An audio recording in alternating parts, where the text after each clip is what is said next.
So this is the cheap turntable my wife just bought, and I've had to solder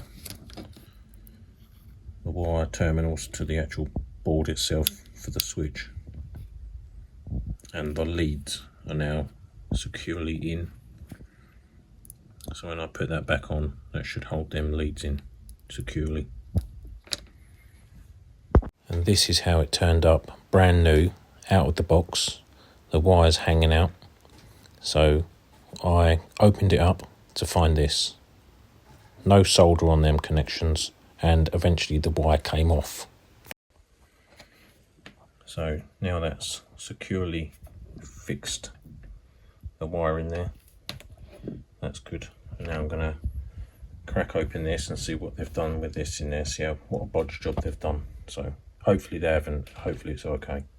So I've just cracked this open, and all they're using is a 240 volt AC motor, which is the revolutions per minute is 5 to 6 there, 3-watt motor, and they've used a junction connector literally to the mains through that little switch, and your plug, and that's all they've used. So this is really what you're paying for, just this little motor. Yeah, and they're tapered screws that go through. They're not flat, obviously, with the metal. It's not a biggie, but do you know what I mean? You pay for what you get, really, with these cheap items. Very bad quality control though with that switch. It should have come out looking like that, but it didn't. So hence I've had to trace it back. I'm going to test these to see if they're securely fixed, and then we'll go from there. So as I was expecting, the threads on these are literally loose, so that could have caused sparking. Literally, I can undo this very lightly on its own pressure of the wire to undo it, and that's how good the quality control is. Very poor. So what I'm going to do is I'm going to take these out, solder them so that they make a better connection, and we'll just go from there. I could actually hardwire it, but I don't see the point, so that's what I'm going to do.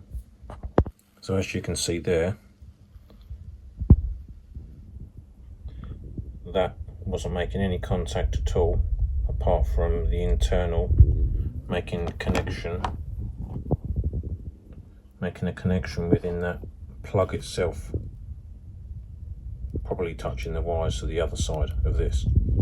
So if you do own one of these tumblers, just check the wiring, please, because well, let's just say this, it could cause problems for you, and I don't want that happening. So just take this apart. This literally would just fell apart anyway, so it really needs longer bolts.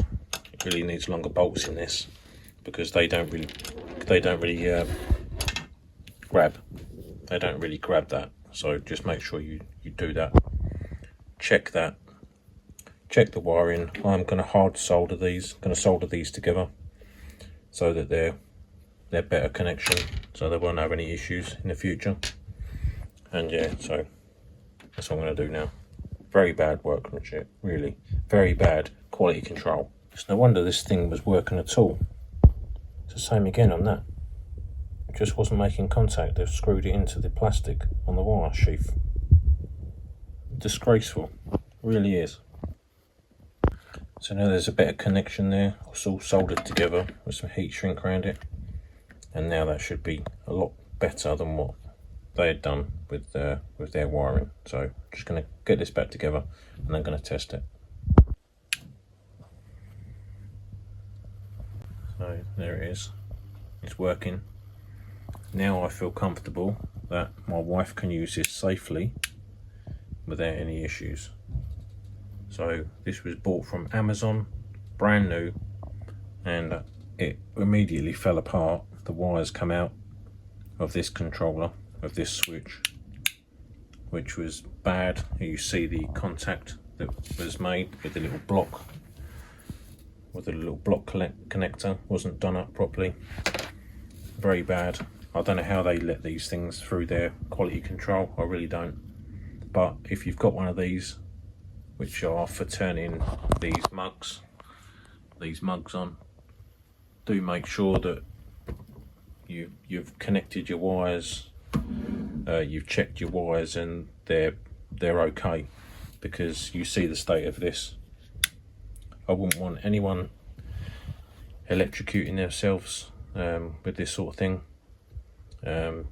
Please check it, or get someone to check it for you if you don't understand it.